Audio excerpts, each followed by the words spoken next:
There is no way I'm competing with that this morning. So thank you. Swing low, sweet chariot. Whenever I hear that song, I think of one thing in particular: stringing beans. My grandma's neighbor used to have a garden and grew tons of green beans, and during the summer she'd bring over grocery bags full of these beans. Well, we grew too much this summer, and when they would be set down on the kitchen table, we would begin a very familiar process in her house. She would grab 2 pots like that and head for the porch for the swing. And she would sit down on that swing porch. On one side of her, the green beans. On the other side of her, the 2 pots. And she would begin stringing them, snapping them. And one pot would go with the good beans, and the other pot, the waste. And on that swing porch, wherever there was room, I would crawl up there somewhere. I have 2 pictures so you can see what I'm thinking in my mind. One's my grandmother. I include the picture of me just in case there was ever a doubt that I was a child once. So you have that to look at. That was my grandmother's porch where we would string these beans. And like clockwork, whenever we would start stringing, she would start singing, "Swing low, sweet chariot." I can feel it in my bones. I can still hear it. I don't know if she knew the origin behind those words, but in her voice, I could hear what those words meant to her. She knew why she was singing. It was a song written by Wallace Willis in 1865, a man who found his freedom on a Choctaw reservation. The meaning behind the song derives from this mysterious passage that Jackie read out of 2 Kings. Abruptly, it is announced that the prophet Elijah's time on earth is coming to an end. He has traveled the area doing the difficult work of a prophet. His counterpart, Elisha, does not want him to leave. He is not wanting to be alone quite yet. So they travel together to the Jordan River. All along the way, time is ticking away.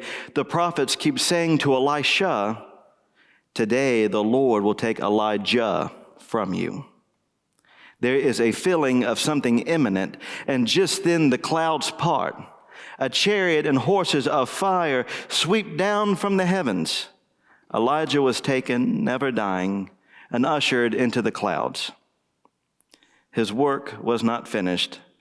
Elisha tears his garments in mourning, becoming the successor to this work. But Elijah, who had dealt with the ridicule and splitting of Israel into 2 nations with constant despair, has been taken away in a low-swinging chariot. Arthur Jones, a professor of music, writes that this song is about people hoping they can escape their misery by riding on an imaginary chariot to heaven themselves. These texts is a desire for peace. It is wanting home. It is the hope of something better that is existing and not knowing how to get there. That is in the text today. And like the chariot sweeping down from the heavens, both of our texts take us for a wild ride. It is Transfiguration Sunday, the Sunday where we remember to celebrate that day on top of Mount Tabor, where the divinity of Christ was revealed. And it is on this day that the story from Mark, revealing the glory of that moment, is paired side by side with this story of Elijah and the chariot. Because up on top of that hill, standing beside Christ, is Elijah. But they are not alone. In this trio also stands Moses, the man who helped lead his people out of the bondage of Egypt by the pillar of smoke, the man who would wear sackcloth and beg forgiveness for his people's grumblings, the man who was afraid to lead, to find the right words and actions, but would ultimately develop an intimate, close relationship with the Lord, spending time on the mountaintop in his own time with God. A man who would change religion and culture and context, but would be bound to never see the promised land himself, who would spend the rest of his many years out wandering the wilderness, waiting for something, That is the real trio on this mountaintop: Elijah, Moses, and Jesus. Peter, James, and John are there as well. They almost seem out of place. Why are they there? In this reading from Mark, it almost seems like they're wondering why they are there as well. Years ago, I went to a conference sponsored by the Children's Defense Fund. Many important people from around the nation had gathered to speak and present, to network and talk through legislation and other important matters. And I was not one of those important people. At lunch, I was sitting at a table by myself. And an elderly woman came and sat down beside me. And it was Marian Wright Edelman, the head of the Children's Defense Fund, who worked closely with Bobby Kennedy, who started the Poor People's Campaign. And because she sat there, she began to talk to me, and I was shocked. I didn't know what to say. I wasn't supposed to speak to this woman. And because she was there, then Reverend Ralph Warnock came and sat down beside her, now Senator Warnock of Georgia. And because he was there, Reverend Otis Moss Sr. and Jr., the great civil rights leaders from up north, came and sat down at the table. And there I was watching them talk and plan and laugh. I could feel change happening around me, and I had this burning sensation: I am not supposed to be here. I am witnessing something important, but I don't know what is happening. I don't know what is going on. And I wonder if Peter, James, and John are feeling that in this moment. Knowing something big is happening, knowing a change is present, but not fully understanding what. There is something happening here.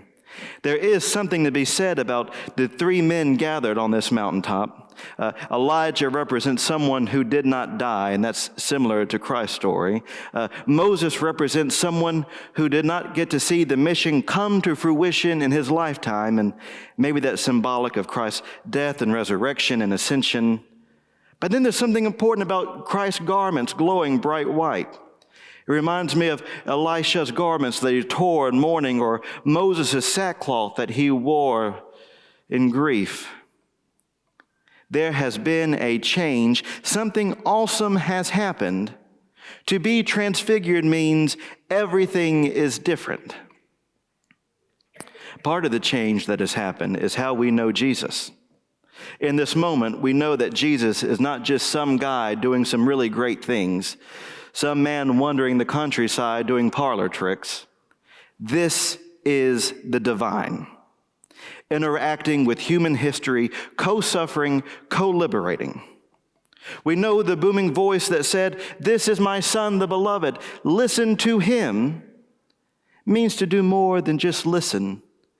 But we know it means to love your neighbors, to spread justice, to be merciful, to feed the hungry, as we've began doing here today and have done for many years, as to house the homeless. All these things we so often neglect to do. But if you were to ask me what all of these many pieces mean put together, I would have a very simple, straightforward answer for you. I don't know. I don't know why Elijah and Moses are there. I don't know why this was the method to let us know that Jesus was the Son of God. I don't know why the garments were illuminated. I don't know why we took this symbolic ride of a story to convey all of this information. I don't know why Peter and James and John were chosen to be witness to this intimate moment. Thankfully, I don't think they know either. I certainly don't know what all is happening in this story. It is a mystery of the faith. And I say that with the belief that sometimes we describe elements of our faith and witness as a mystery, as a cop-out, because we don't want to do the work of discernment, because we're afraid where listening might take us. But I believe here in this transfiguration story lies a lesson in not knowing, a lesson in mystery. Next week begins our season of Lent, where, like Moses, we spend some time wandering the wilderness, where we search and get lost, where we discern, where we give up the pretense of pretending to know what we are doing, and what is happening. It makes sense to me that transfiguration is symbolic then of this season of mystery, this season of not knowing.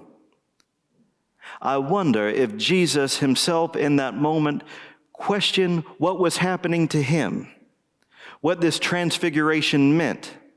I wonder if he knew the path it would ultimately lead to, how it would change the world and humanity. Maybe he was afraid like the disciples. Maybe he was grappling with what it meant. And so what does this searching and mystery mean for us? The moment of transfiguration was a moment for Christ. But to listen to him as we are instructed to do by that booming voice is a moment for us.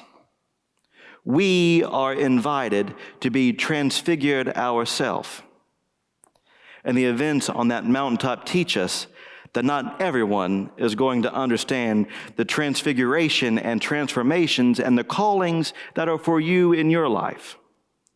People are not going to always understand why you get called to Guatemala every year for a mission trip. People are not going to understand why United Methodist Women is so important to you in what you do, or why writing music is so important to you, or why you care about people that everyone else seems to neglect and not care about. People are not always going to understand the diversity of callings and the transfiguration you undergo when you decide to listen to him. The transfiguration is giving you permission to discern, to ask questions, to not understand. It's calling you to the process of transfiguration yourself, and it's letting you know that not everyone's going to understand, but that's all right. The question then is, do you know why you are singing? My grandmother sang Sweet Low Swing Chariot on her front porch swing. I don't think she could tell you the nuance of the Elijah story, but if you were to ask her why she sang it, I think you would get a different story. I believe she would say that she had been lonely and afraid of the world leaving her behind, like what happened to Elisha. I think she would say that she saw war and violence and bigotry, and it wasn't improving fast enough, and she was afraid. I think she would say that she didn't know why her life twisted and turned the way it did. And I know she would say that, like Elisha, there's still lots of work left to be done, people to feed, kids to protect, United Methodist Women's missions to complete. She didn't know everything, but she knew why she sang.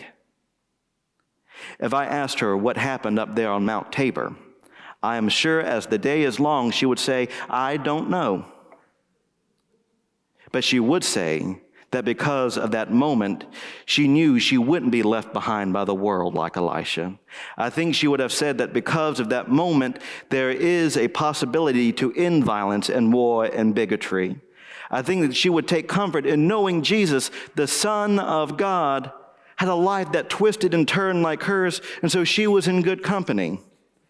And I know that she would say that she didn't understand it all, but to listen to him means to feed the hungry and house the homeless and protect the kids and do missions in the communities. That was her porch swing theology of transfiguration. I don't know why all the time, but I know I have to keep searching. I know I have to transform. I know I'm not alone. I know there's work left to do because I know everything has changed. I believe that is a theology that speaks to the transfiguration, a porch swing theology. Like Elijah and Elisha, like Moses and his people left to find the promised land, like Jesus and the disciples, this work of transfiguration is passed on to each generation. It is now belongs to us. So I invite you, like the transfiguration does, to take the mysteries of this day. Let it prepare you for Lent, to know that you don't have to have it all figured out, to listen to him, to let yourself be transfigured in your own way, to know that not everyone is going to understand your callings, to know that is okay, and to know there is still work left to be done. And above all, through this calling of transfiguration, I hope for you and invite you to know why you sing. Amen.